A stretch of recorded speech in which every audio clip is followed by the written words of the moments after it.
You can find her in the group of beautiful thugs and two fast girls congregating on the corner and humming the latest rag, or lingering in front of Wanamaker's and gazing lustfully at a pair of fine shoes displayed like jewels behind the plate glass window.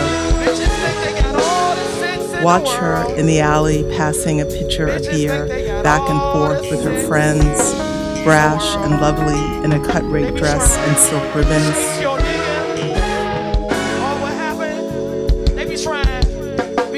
Look in awe as she hangs halfway out of a tenement window, taking in the drama of the block and defying gravity's downward pull. Step onto any of the paths that cross the sprawling city, and you'll encounter her as she roams.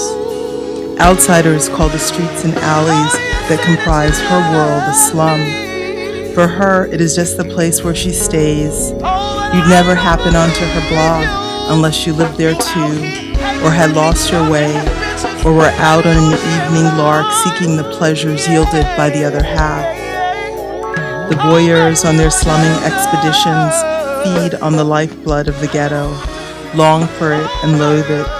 The social scientists and the reformers are no better, with their cameras and their surveys, staring intently at all the strange specimens. Her ward of the city is a labyrinth of foul alleys and gloomy courts. It is Africa Town, the Negro Quarter, the Native Zone. The Italians and Jews, engulfed by proximity, disappear. It is a world concealed behind the facade of the ordered metropolis. The not yet dilapidated buildings and decent homes that face the street hide the alley tenement where she lives. Entering the narrow passageway into the alley, one crosses the threshold into a raucous, disorderly world, a place defined by tumult, vulgar collectivism, and anarchy. It is a human sewer populated by the worst elements. It is a realm of excess and fabulousness. It is a wretched environment. It is the plantation extended into the city. It is a social laboratory. The ghetto is a space of encounter. The sons and daughters of the rich come in search of meaning, vitality, and pleasure.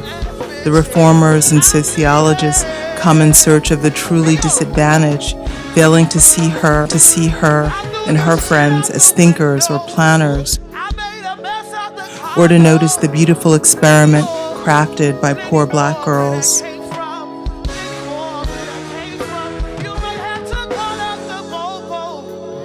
The ward, the bottom, the ghetto, is an urban commons where the poor assemble, improvise the forms of life, experiment with freedom, and refuse the menial existence scripted for them.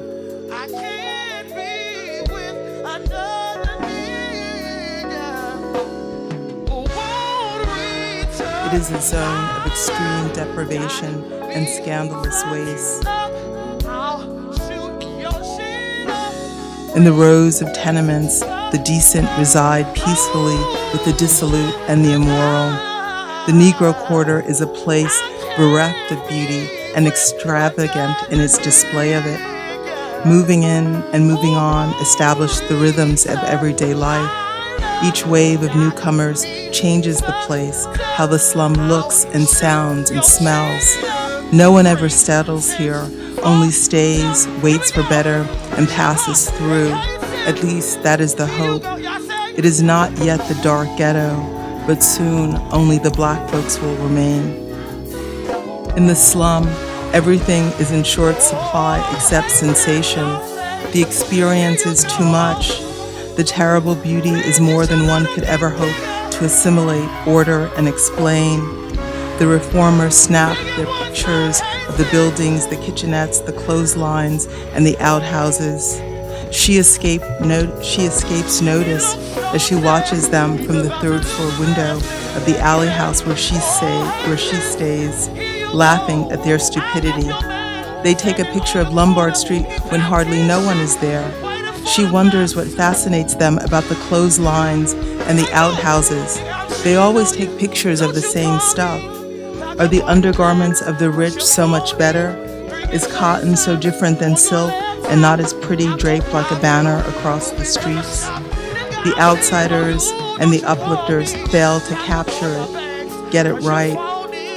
All they see is a typical Negro alley, blind to the relay of looks and the pangs of desire that unsettle their captions and hint at the possibility of a life bigger than poverty, at the tumult and upheaval that can't be arrested by the camera.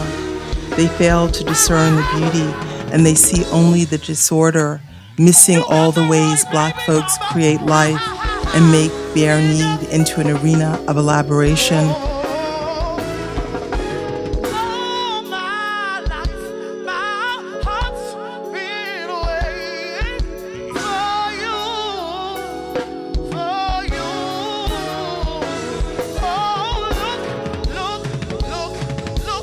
How you do me.